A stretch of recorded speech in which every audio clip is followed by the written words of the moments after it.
I am unashamed. What about you? So welcome back to Unashamed. It is a momentous day, Dad. We're recording on, I don't know when this releases, but we're recording today on August the 16th, which is the day Elvis died. And so I thought we'd have a tribute to Elvis. No, and it's also Jase's birthday. Wow, what a lead in, Al. Yeah, I haven't heard that one yet. No, we mention it every year because it ruined when the day Elvis died on August 16, 1977. I'll never forget it. It ruined Jase's birthday. Jase was, 8 years old that day. Yeah. And we had a party planned and all this stuff. And then everybody was so distraught because Elvis died, basically the party ended. I hate to bring it up every year, but since it comes up every year, I thought that was the I actually had Jase's birthday. Happy birthday, Jase. Thank you. That was quite the presentation. Where are the candles? Always the older brother.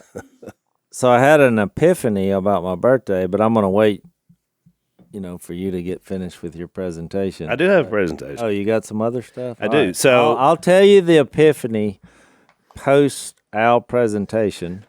That way I'll see if you notice something that I had the epiphany about this day. So it's August 16th, and so I thought, we've never done this before on the podcast. It's Jase's birthday. And once you do get to a certain age, it's kind of like, it's not as big a deal as it used to be.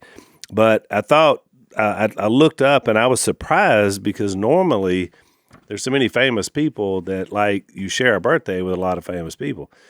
But Jase, not a lot of famous people were born on your birthday. I mean, you're right up there with the famous people. Well, I will say this before you continue. Half the, back when I used to be on social media, which was 4 or 5 years ago, so they might have corrected this, but somebody got it wrong. And I think had your birthday wrong? Yeah, and so I think they still do, because yesterday, I got as many birthday wishes yesterday as I have today. Yeah. So there's that's funny. Media has some of them have it 15. You're right, because when I searched this on August 16th, your name did not come up. I just thought about that. There you go. That's why. So I will add one thing. So when you were born, Jase, our cousin Chad, who is Dad's older brother's son, was born the next day. His birthday is August 17th, and so I always think of Jase's birthday, so it reminds me to send Chad. He gets a happy birthday text when normally my cousins wouldn't, because I don't remember when most of them were born, but it happened to be the day after Jase. So Steve Carell, one of my favorite actors, he was in The Office, has done some funny movies. His birthday is today, so you share a birthday with. Do you know who Steve Carell is? Got the black hair. My wife watches that show. Yeah, so The Office. He was the main guy on The Office. Very funny man. Kind of a comedian. Yeah. James Cameron, who is a great director, directed Titanic. Aliens was probably my favorite movie he directed. The new ones, what do they call Avatar? He's done them. And Madonna. Really? Yeah. So you share a birthday with Madonna. I don't know if that's a good thing, or are you a Madonna fan? I was a virgin when I got married. Maybe that song was about you, Dad. Yeah. Dad, do you know who Madonna is? Are you aware of Madonna? She's some blonde-headed chick. Yeah. Yeah. Yeah, I don't remember what she looked like. She's had a few moral issues through her. I don't know of anything she would star in that I would watch. Probably not. That's the problem, Al, when you go to the celebrity world to try to. Well, this is the only three I recognize. So far, you haven't touched on the epiphany I had. Okay, good. So I also checked out some on this dates, because sometimes your birthday happens to hit on something big, and again, I mean, these were a few things. The best of the list was in 1858, the first transatlantic telegraph was sent. So the first time they were able to communicate across continents was on Jase's birthday in 1858. You remember that, Phil? That's for my time. Oh. We thought you might have known about that. I haven't been around that long. Well, I always do that with Murray on our show. We'll find something, be like 1857. We're going crazy. You remember that? And I'm like, Murray, what was going on back then? And he was like, he at first He would always. He always falls for it, and he's like, "Well, how old you think I am?" In 1898, on August 16th, the first patent for a loop-the-loop roller coaster was issued. Boy, that didn't end well. 1898. No, I never. I don't know what that means. The loop-to-loop road, the first roller coaster that went upside down. The patent for that was 1898 on Yeah, August. when I was in Nashville, Which is pretty amazing. You think about it. Because I worry about getting on one now. I don't know about crawling on one back in before 1900. somebody sent me a video a couple weeks ago of it was a roller coaster, and every time it would go across, that something had broken at the top of it, and you would see it moving. And Yeah. I mean, it became a big news story, and they were riding on it, and it was just like, I mean, it could have just broken up At any time. Yeah, and I thought, Well, it happens And- much more and frequently you're than paying to do this? Yeah. So when I was in Nashville the other day, they right beside my son's house, they were having a fair, and so I had to drive by it because after a while, I took notice because if they were entering the fair, you would be stuck in traffic an hour and a half. right. But I saw the loop-to-loop upside down. I thought, yep, they're still doing it, Well, I used to, so when the grandkids were really little, the last time I went to the fair, because now we don't even tell them it's in town, because the kicker for me that made me question everything that's put together at the fair, and this may be unfair, but, oh well. I went into the restroom there at the Civic Center where the fair is here every year, because we used to go when we were kids, and it said, please do not bathe in sink. And I knew that was for the people that were there setting up the fair. And I thought, if you got to put that note up, I'm not sure that I want my grandkids on a ride that they put together. Yeah. That's just my general rule. What So that was gave it away, Al? the carnies. I don't know. I mean, you got to remember, though, that whole industry, I mean, there's people making money from guessing weight. Yep. And, The yak lady. yeah, I mean, She's got a horn growing out of her head, but she's a heck of a good cook. is there a school, for this, or? Barking for the tilt-a-whirl. So in 1954, now, Dad, you were alive for that, right? Yep, born in 46. I was about 9 years old. 9 years old. The first issue of Sports Illustrated was published. One of my all-time favorite magazines until they got... I wouldn't have had access to a magazine. You wouldn't have known. You wouldn't have even seen You were it. in the No magazine. Just What was life like before the printing press? It just... log house, no telephone, no TV, no gas. I mean, Did you have... No running water. no running water. You went and got it out of a bucket, just like Matt Dillon. Let the bucket down. That's why you watch it. It returns you to your childhood. Go and get some water. And let me clarify for the audience because we've had some confusion. That's 1950 Matt Dillon, the law officer of the 1850s, not the actor Matt Dillon. Yeah, 1954. See, the first year, but it was we didn't see anything like that. Yeah. Well, for the record, it was Eddie Matthews, who played for the Milwaukee Brewers, was on the cover, swinging a bat. So it was a baseball scene, the very first one. And the last one, Jay, so today, did you ever go to Dominican Republic on our trips down there? No, my wife I know did, Missy's and been. kids did. So today is a big national holiday in the Dominican Republic. And I thought you'd like this, Dad. The day is called Restoration Day, Well, Restoration. which, by the way, the Dominican flag, because I've been several times, has a Bible on their national flag. really? Yeah, which is impressive. Good for When them. I spoke down there, I was like, you guys are impressing me.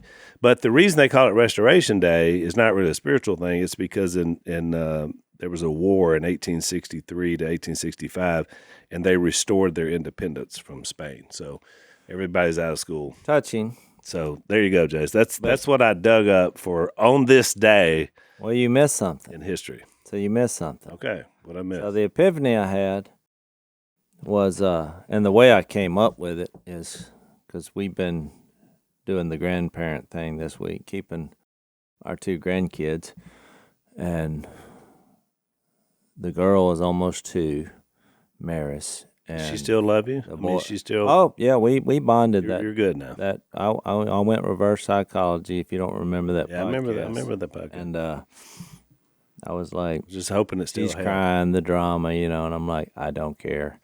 And then she wanted some love from old J-Rock because there were no other options. So, and then we have the little one, David. He's 7-8 months, and it typically like the second kid. He's just happy to be here, not a problem whatsoever. Couldn't get a word in edgewise anyway, because Maris, she's a talker.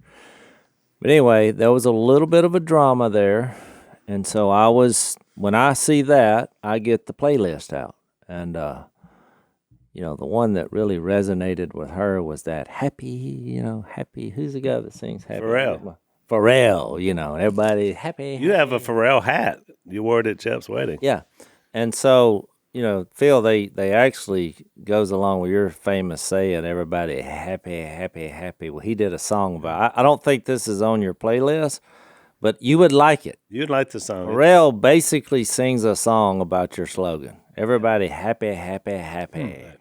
And I like it. They got a little gospel choir there. Yep. And so that song, but in my looking for that, because I was trying to find songs that work. That's how I deal with toddlers and little kids. And so I came up with one from your era, Phil, a little song called, what is the name of that song? Going About the Country.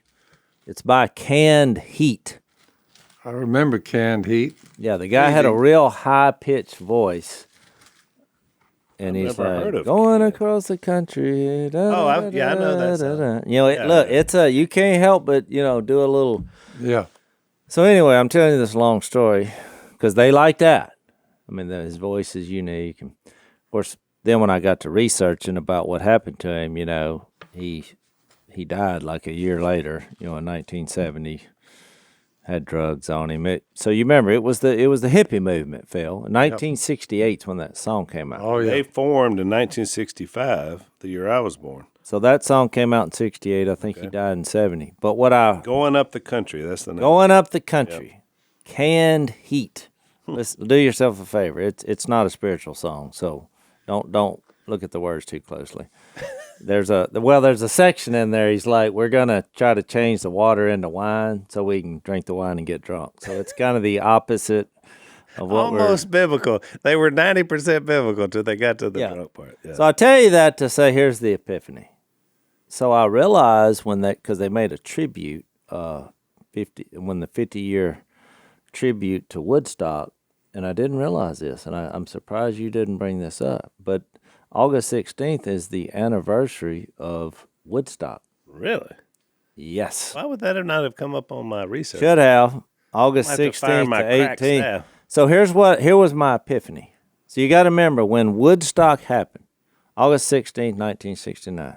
That's the very day I was born. So what I've come to now realize is the Lord in his wisdom realized that the world needed a guy to do some ministry to the hippie world and to Elvis impersonators. That's why Elvis died on your birthday? Oh, Jace. That was the plan. Yeah. I kind of thought that was funny, and somewhat true. Yeah. Well, you taught me something new. I never knew there was a group called Canned Heat. So send me your hippies and send me your Elvis impersonators, and I will declare that Jesus is Lord.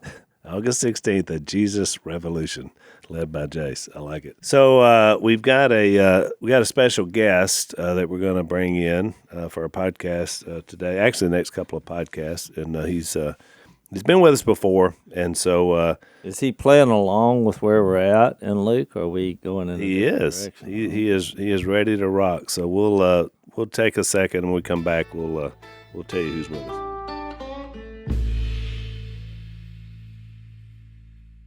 All right, welcome back. We have Kyle Thompson in the house. Welcome, Kyle, back to Unashamed Nation. Third time, I guess it's okay. Third time's I guess the it's okay charm. for me to be Third here. time. Was I here all the first No, the first time you weren't here, so you heard a redheaded guy was coming in the studio, and you're like, not on my watch. And then the next year, they just tricked you. They didn't tell you I was coming. So Okay, well, this is an annual event. Well, welcome back. And this year you're coming on Jace's birthday. I know, isn't that exciting? This is so I brought you exciting. presents and everything. I forgot the cake. We're working on it. So Kyle has a podcast called Undaunted.Life, and kind of a larger ministry as well. Kyle's from Oklahoma. Tell us a little bit about your ministry. Yeah, essentially, I feel like I was put on the planet to equip men to push back darkness. And so with our podcast and the content we create, it's to help men cultivate spiritual, mental, and physical resilience. We want them to be able to forge those things because, I mean, y'all talk about it on the show all the time, but it's people love to get into all these complicated arguments and they like to philosophize and they like to do all these different things, but it's like we're just muddying the waters, around the gospel. And so part of it is some Christians want to take themselves completely out of culture and just want to have nothing to do with it. Well, you can't push back, the darkness of culture if you're not in it. But also, you can't push it back if you don't recognize it. So we got a lot of Christians, covering their eyes and plugging their ears. It's like, that's not going to work either. And so we know there are a lot of churches that aren't really going after the hearts of men. They're kind of catering to the women and children, and they're shocked when the men aren't there to do work when work, needs to be done. And so we're just trying to, move that pendulum a little bit for them. Well, and you started a new, I guess, what would you call it, Bible study format, Right. that I love. And it's kind of like what we do here, because you and some other guys going chapter by chapter in a book of the Bible. And you and I were talking last night about what an impact that's had on people, not only that listen, but also even leaders. And, Right. it lets people know, you're in your late 30s, kind of what your audience is thinking like. Well, you didn't have to bring up how old I was, but that's okay. And I feel super old now. You're a lot younger than all of us. I will say this. You're now the young buck on set. Hey, so Well, I that told you this before we started because you said, "Boy, I get excited because you stand on your on a lot of your podcasts every episode. And I said, "Well, when you get about 50, you're gonna go sit out there on the porch like everybody else." Well, I'll check in with you on my 50th birthday, and we'll see if I'm still standing. He's got and a high screaming. motor. It's me incentive to stay alive. Well, on the show, it's called The Forging Table, and it's 100% inspired by you three, because I told you this last night, because if you come on my show and you got a book, I'm going to read your book. Like, it's the least I can do is to read every page of your book and really prepare for the interview. So last year, I read 54 books for the podcast. And so these are, 200-page books, 500-page books, and everything in between. And it hit me like a ton of bricks in December. I was like, wait a minute. I haven't read 53 chapters of the Bible this year. And I was like, because I was so focused on these books and trying to get this content. A lot of the books were Christian books, right? And so I'm, hey, I'm kind of reading the Bible. And I was like, no, this is bad. Like, this is completely out of whack. And so, I kind of dialed down some of the interview stuff, which, was hard to do. But then it's like, I had to do something to kind of bring myself to the scriptures. And I wanted to model to my audience, like, look, me and these three guys around my table, we don't have theology degrees. Like, we're not professional Christians. We're not pastors, but we're just guys that can read, that are going to make mistakes. And we're going to kind of do that. And you mentioned that kind of being an inspiration to pastors. A good buddy of mine's Joby Martin of Church of 1122 out in Florida. And he loves the Forging Table. And I'm like, kind of why? It's like, spirit of diminishment a little bit. But he's just like, you guys keep reminding me of those 30-something-year-old guys with young kids that are like really fervent for the Lord and seeking his face and all that. It reminds me that I'm preaching to them too. And so I'm not just preaching to guys that are in my age range or my parents' age range. It's those guys that are leaning forward, that next generation that, y'all kind of remind me what y'all are thinking and kind of how y'all are working through that. And so. No, that's exciting. Well, and that's one of the blessings of our podcast. And there's a lot of young guys out there. I just appeared on some young guys' podcast, and they were inspired because the word has spoken to them through Unashamed, and so they said, we want to start our own podcast. It's going to help us study more, and get into the word. And so I was on their podcast, and it was great. They're young, they're just starting out, they're trying to figure it all out. But it was, it's encouraging to know that we want people to get into the word. Well, it's interesting you said that because, like Zach, who's usually here, I'm not sure where Zach is today. He's got big meetings. It's my birthday. He's a mogul. So Zach reads a lot of books, outside of the Bible, and I mainly just stick, with the Bible primarily. But it's amazing how, and he'll tell you, theologically, we agree on most. I mean, as in the 90 percentile of the way we think. But he always says that, and he was like, "Well, how many?" Or he'll say, "Why don't you read this book or whatever?" And then he said, "Oh, I forgot who I was talking to." And so one time I got him because I said, "Zach, I've actually read 66 books." And he's like, "Really? Well, can you give me a list of them?" And I was like, "Sure." And Genesis, Exodus, Leviticus. He's like, because Zach, as smart as he is, he's a little lacking in common sense, which therefore he's easy to play. But he's got big words, so he's got that going for him. Yeah. So, well, you mentioned something about, what y'all do with going through darkness. And I haven't shared this, but just the past few days, I've been helping a family. My family has been reaching out, and it's kind of one of these things that come to our doorsteps when you put your faith forward in a public way. And but we're in a section in Luke 11 where we finished up last podcast, the one that says in verse 33, "No one lights a lamp and puts it in a place where it will be hidden or under a bowl. Instead, he puts it on its stand so that those who come in may see the light. Your eyes, the lamp of your body. When your eyes are good, your whole body also is full of light. But when they are bad, your body also is full of darkness. See to it then that the light within you is not darkness. Therefore, if your whole body is full of light and no part of it dark, it will be completely lighted as when the light of a lamp shines on you." Which I think we made the practical applications that everybody makes when we read this. Jesus is the light of the world. He's being confronted with people who are not looking to him as the Son of God.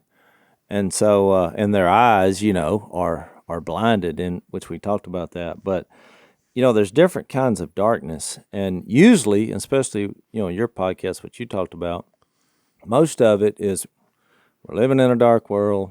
There are spiritual forces of evil. A lot of the darkness comes from our own sin or someone else's sin.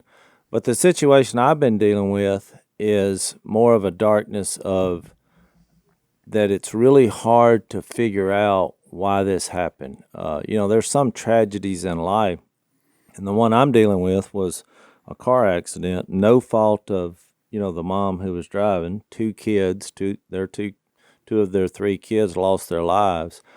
And it's just like a darkness, comes over everyone involved in these types of situations. And so in my prep, I was actually just looking for verses about this section, and I run across a sermon by Tim Keller, and everybody knows who listens to our podcast. I'm a big Tim Keller fan, and he's literally speaking from the grave. But he did a sermon, and he was actually in England when he did it, and it was titled "How to Deal with Dark Times." So when I read that, I was like, "Oh my goodness!" That's right where you were. Yeah, where you are. Yeah, I mean, I am. Today I'm in the middle of this, and it really brought me some peace. And I know I don't. It wasn't what Jesus was referring to here in the general aspect of the kingdom is coming, the king is here, I'm the king. He's dealing with all this opposition. But there is a third category to life, and I think unbelievers use this against there being a God, because they're like, well, why would this happen? What kind of tragedy? And so nothing really would challenge your faith more than this situation you're dealing with, right? I mean, exactly, because you're like, there's nothing you can say, and I realized that real quickly in this situation. There's and these, the parents, they're going to deal with this the rest of their life. There's seemingly no way of, resolving the situation. We have a problem, but it's almost unfixable in that they'll have to live with this the rest of their life. I mean, it's terrible.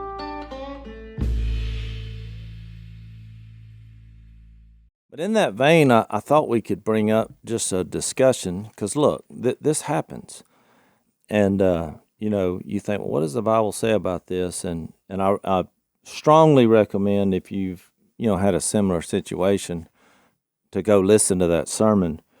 But, and I'll just give you the thumbnail version. And y'all had no idea I was going to do this, so I know this is off the top of your head. But, he had a really interesting, Keller had an interesting view on this. And what he said was, because he does a lot of lessons from the book of Psalms. You got 150 Psalms. And he said there was 2 Psalms that my entire career I've avoided.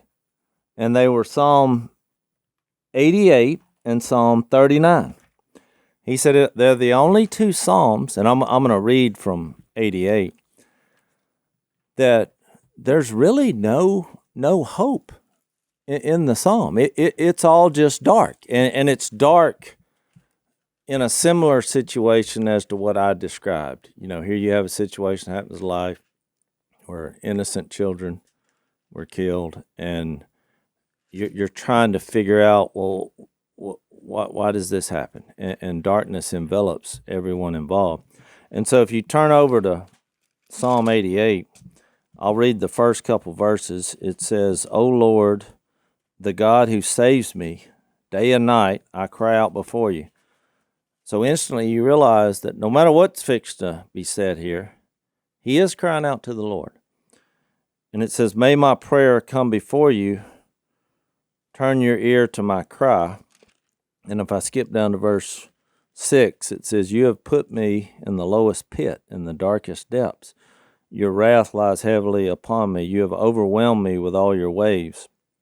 You have taken from me my closest friends and have made me repulsive to them. I am confined and cannot escape. My eyes are dim with grief. I call to you, Lord, every day. I spread out my hands to you. Do you show your wonders to the dead? Do those who are dead rise up and praise you? Is your love declared in the grave, your faithfulness in destruction? Question mark. Are your wonders known in the place of darkness, or your righteous deeds in the land of oblivion? But I cry to you for help, O Lord. In the morning my prayer comes before you. Why, O Lord, do you reject me and hide your face from me? From my youth I have been afflicted and close to death. I have suffered your terrors and am in despair. Your wrath has swept over me. Your terrors have destroyed me all day long. They surround me like a flood, and they completely engulf me. You have taken my companions and loved ones from me. The darkness is my closest friend." And he made a point that in the Hebrew, the way it's worded, it ends with the word darkness. It's like my closest friend is darkness. And so you're like waiting for where's the hope? What? Yeah. How does this, where's the happy ending? Yeah. And so even when he was given the sermon, he said, look, this is a downer. This is the valley. And Psalm 39 has a similar vibe to it, and it ends, the last verse of Psalm 39 is, "You hide your face from me." And so I'm like, well, where's the good news here? So he had 4 basic points. The first 3 I jotted down, and the first one was darkness can last a long time, even for a believing Christian. Because here's a guy who's believing in the Lord, but you realize he's been going through this a long time. Yep. And then he had, there's no better place to lean on God's grace when these difficulties come. Because obviously death has happened, and you don't know all the details, but you realize this is something that is very terrible, and he feels like, God has allowed this to happen. And he made a good point in that when you look at the context, and the reason I read the whole thing is you realize there's an exaggeration to this, to his heart in the prayer. Right. He's angry. He's upset. He's almost, somewhere in Keller's word, he's in between blasphemy and, his temperament being not in a good place. And so the third point is God's grace brings greatness from God. And so obviously, his eyes are dim with grief, and you see that there's an outward darkness that has enveloped him that was not really caused by him, But there's also an inward darkness that has developed because now he feels like God, is against him and he's not, compassionate. So, and it doesn't seem to be getting any better. Then he had an illustration from a movie called The Princess Bride, which I haven't seen. But when he said that, everybody kind of chuckled, I think, just to break the tension of the moment. But the line was, life is pain, and anybody that sees it differently is trying to sell you something. And the reason he did that illustration is because he made a point that the reason he had avoided these two Psalms is because he just thought, well, this is not going to bring any hope to anybody. He read a quote from a guy, Derek Kidner, and he said this is when he turned around his viewpoint of these two Psalms. But it says, the presence of these prayers in Scriptures is evidence of God's understanding. And the point was, why would God allow this to be in the Bible? And he said, that's when it hit me, that in both these Psalms, it's a prayer of anger. Yes, it's frustration. Yes, it's blaming God. But the fact that he's listening and that this is in the Bible is showing you his grace in that he understands that some things happen on the earth that are unexplainable, that are terrible, and he listened. So then he went to the book of Job, which really was the place to go, because here you have a conversation of Satan accusing, saying the only reason Job is following you because you're giving him everything. And so then we know what happens. The Lord allows the evil one to unleash on him. And then Job's prayers were a lot like these two. Yeah.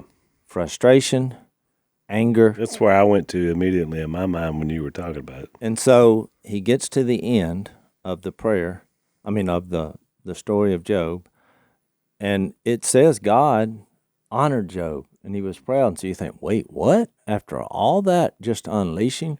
And the point why they're in here, and the point, Job, was the first book written, even though it's in the middle of the Bible. Yeah, it's considered the oldest book. Is that, that's what the evil one does. He tries to get you to say, the only reason, because a relationship, if someone's loving you only for what you're getting out of it, well, that's not. I mean, how do you feel if you realize when you have been used in life? The only reason somebody's loving you is because they want something from you. So we know what happened, but it's that even as difficult as it was, they were still praying to God. And it may last a very long time. And so he summed it up by going to Jesus, because he said, bad things happen. But when you look at who Jesus is, he's better than you. His life was better. His character was better. And what happened? God chose for Jesus to live his life, to be tortured, to be crucified, and you see what happens. And he used those same two references where Jesus was on the cross, and you remember from 6 o'clock to 9 o'clock, darkness came over the land. Mm-hmm. And he looked up and said, my God, why have you forsaken me? Or like Psalm 39, why have you hidden your face from me? Right. And so it was really moving. It's what I needed to hear. But I just wanted to bring it up because there is darkness that comes from just living on a planet, and there is a spiritual war, and there are evil forces, and things do happen. But I think these are here for a reason, because we know what Jesus conquered on a cross for our sins and with an empty grave, that in the end, we know if you hang in there and you appeal to God, as frustrated as you are, he does make great things happen in the end.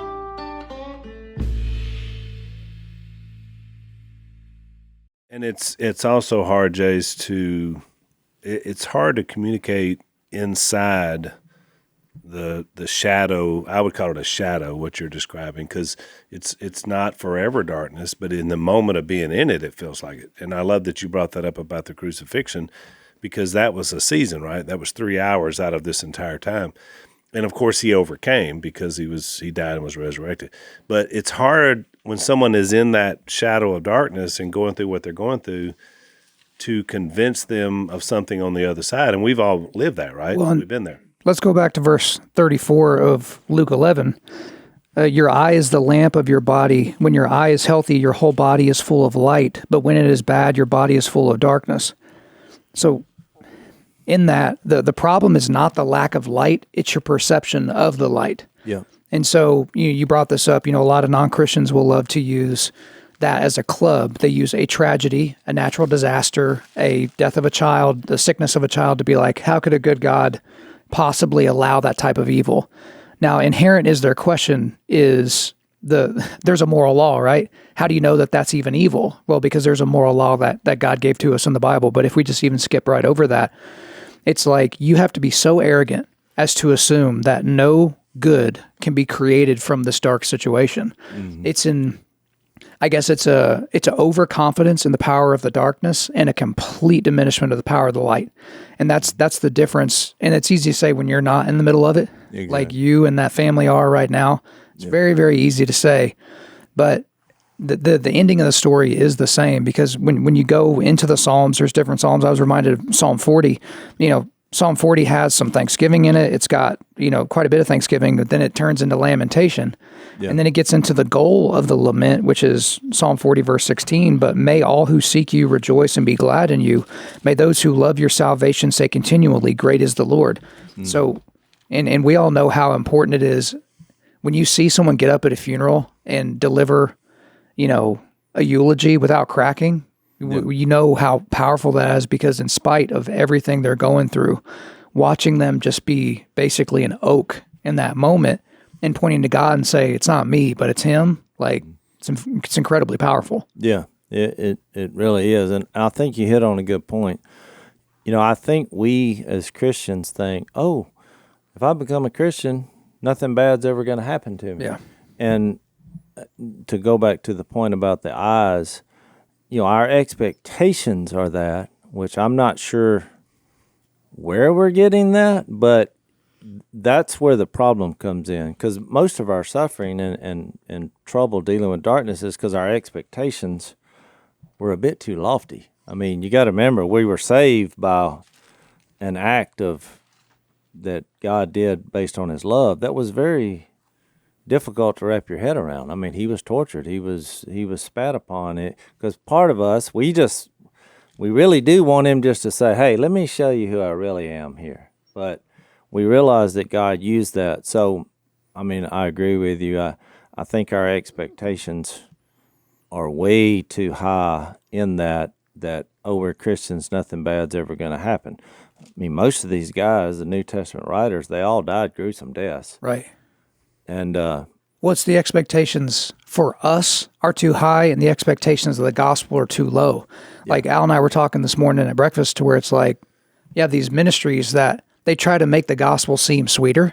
Mm-hmm. And I told him about, there was something that Vodi Bakum talked about in a sermon, where there was a father walking his son through a strawberry field, and the son's pulling strawberries off and eating them, and he loves them. But then his father starts giving him, artificially flavored strawberry stuff. So strawberry slushy, strawberry soda, Pop-Tarts. And over time, the son's taste changed to appreciate that. And so when he went back to the strawberry field and picked a strawberry and ate it, he didn't like the taste of the real thing, because he had fallen in love with the artificial. Mm-hmm. And I feel like, we do that with the gospel, to where it's like, we don't think the gospel can stand on its own.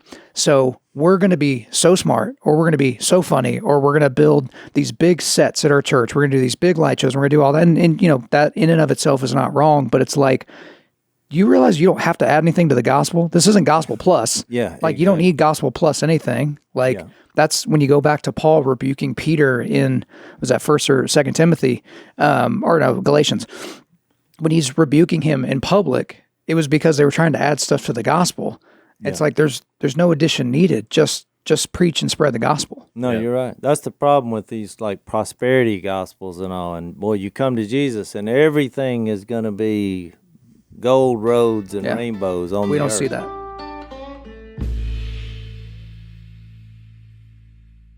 No, one of the strongest points from that sermon, Jase, that I took, I love the thought, because I wasn't really aware of these Psalms, and that's probably why, because you probably hadn't heard a lot of lessons about Psalm 88. Look, I was incredibly moved that here's a guy who, you know, he doesn't consider himself a scholar or anything. He's a practitioner, as he says. But he's like, I realized I had a problem because I didn't understand it. Yep. And he said, I didn't understand it because the same thing we're talking about, he was a victim of. He's like, that doesn't fit my narrative of what I want to uplift people.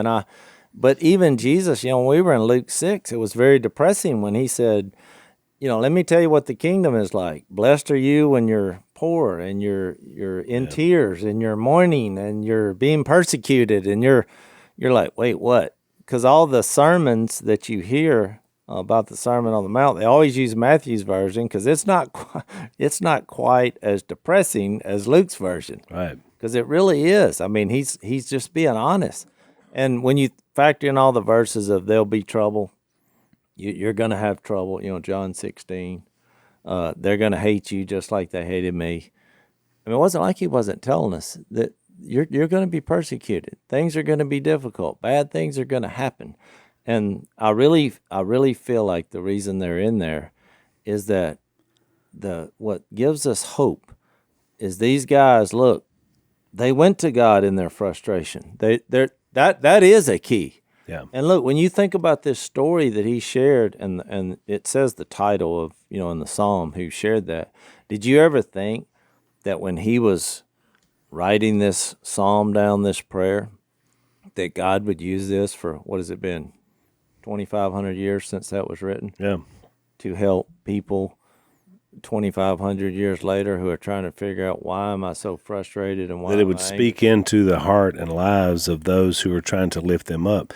You know, in your same situation, Jace, I've been sending some texts to people who are surrounding this family, and my prayer for them, obviously we're praying for the family having to do with it, but my prayer for the support people is that you help hold people out of the abyss. That's the way I put it. In other words, I've walked enough grief situations with families through the years to realize they're at the abyss in their minds in the moment because the darkness is so heavy and so real. They can't imagine, how can I live when someone I love so much is not living and this was tragically taken away? And so you're trying to hold them back from the abyss with just a glimmer of hope that there is something more and that this will have meaning at some point. So you're trying to help them see past this shadow, which is why I love the point about, it's a great point that God allowed these songs to be there. It reminded me of the old Elton John song, they're sad songs. The reason there are sad songs is that people are sad. Yeah. And so you do need that across the gap. We'd all rather sing Pharrell and be happy all the time. Yeah. But the truth of life is it's not always happy. And that's why the Psalms are so comforting, because if you read through the Psalms, even in your own life, and we all have tragedy, it's hard to find yourself in a more tragic place than what you'll find in the Psalms, and also a more elated place than you'll find in the Psalms as well, because he's got all of it. And sometimes in the same Psalm, there will be lamentation and thanksgiving. Oh. And it's just, it's like if David could do that, and we know the stories of David, right? Very famous. But if you can look at it and then put that through your life and your experiences through the lens of what he went through, and the truth of what we see in the gospel presentation is still there, even in the darkness, that's the message. Yeah, there's a reason why even unbelievers will hold up the work of the Psalms as one of the greatest literary collections of all time. Even people who don't believe in God, they'll read the 150 Psalms and say, wow, it's truly amazing. And I think this is one of That's why Psalm 51 has always been one of my personal favorites, is because in David's situation, coming right out of his final recognition of his sinfulness, you see both in there. That is both a sad and uplifting psalm, because in the psalm, he gives you how the depth of where he's at, but then he also realizes he has a pathway out, and the pathway is God. He can be saved. And again, we talked about that. He was under the old covenant. He should have been killed for what he did under law, but he wasn't, and because of God's grace. So that's one of the rare psalms where you actually see both. You see both the valley and the darkness and the light. Well, it's interesting you bring that up, because like Psalm 88, in verse 15, when he said, even from my youth have I been afflicted and close to death, it's almost like David in 50 and 51, where he's so distraught Remember when David said, "Surely I was sinful at birth." Yeah, It's even like when I was conceived. you see their, exaggeration. Yeah, in hyperbole. that. Well, you've never been with me, and Yeah. because you're in such a dark place that it just, it's overwhelming, and you're overwhelmed, and you're crying out to God, which is, I think, God administering His grace in the lowest of lows. He's understanding and He's listening. And ultimately, to your point about the guy standing up who's like an oak, I think that's what really the greatness that God uses is that, through these bad times and His grace, is that when we respond in ways that the world can't even imagine, that is when they see the power of God.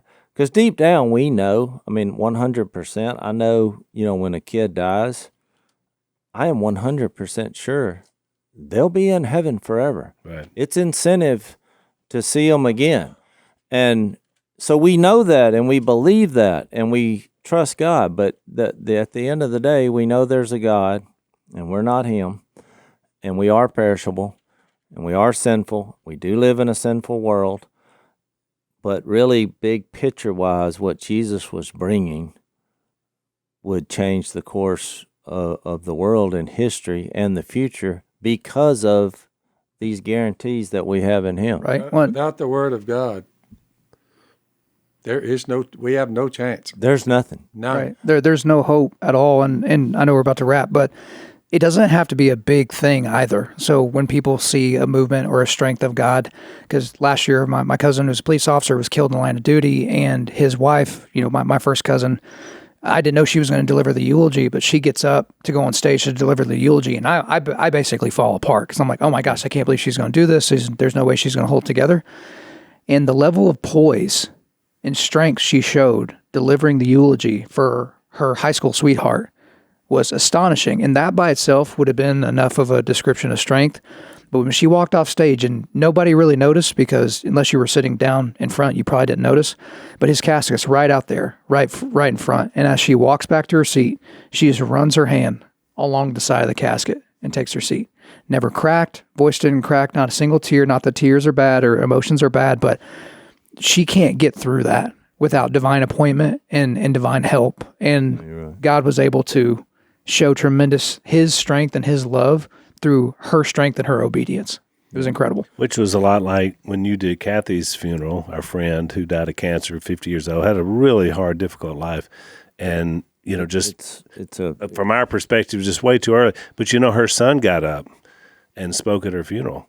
And I was like you. I thought, oh, man, I was thinking. I was standing right beside him, because I thought. I was thinking, this is going to be terrible because this poor kid, his mom has died, and he's only in his 20s. And he was phenomenal. The faith, what she had, his words, and Jase did a great job, but this kid's words spoke as much to her life and what she'd invested in him and his sister than anything I could have ever heard. And you're right. It was only divine strength that was able to hold him up in that moment, because otherwise it wouldn't have happened. So, no, you're right, Al. That was one of the darkest moments in my life, not from sin but just in the context of what we're talking about, having to stand up. And here's this because on her deathbed she asked you to. Yeah, and she did. And she was literally minutes away from death, and she died after, she said, I'm staying alive to ask you. That's how she put it. She said, I've willed myself to stay alive with God's help, to ask you to get up and share Jesus at my funeral, because I've given my whole life to getting my kids in heaven. Yeah. And I younger or older, physical death comes to all. Yeah, you're right. It's the darkness we all face. It's a problem that's been conquered by the resurrection of Jesus. But that's right. Other than that, there is no other way out. That's right. No, you're right. The victory's in Jesus. The evil one is defeated when we go to God, even in our darkest moments, and that is the light that cannot be shut out. You can't put it under a bowl. So we're out of time. Man, that's rich stuff. So I want to talk a little bit more about an overtime. I especially want to get into a little bit into Job, which we didn't get a chance to talk about, which is really rich out of that sermon. So follow us over to Overtime, blazetv.com/unashamed, and we're going to continue this discussion. Thanks for listening to the Unashamed podcast. Help us out by rating us on iTunes. And don't miss an episode by subscribing on YouTube, and be sure to click that little bell to get notified about new episodes. And for even more content that you won't get anywhere else, subscribe to Blaze TV at blazetv.com/unashamed.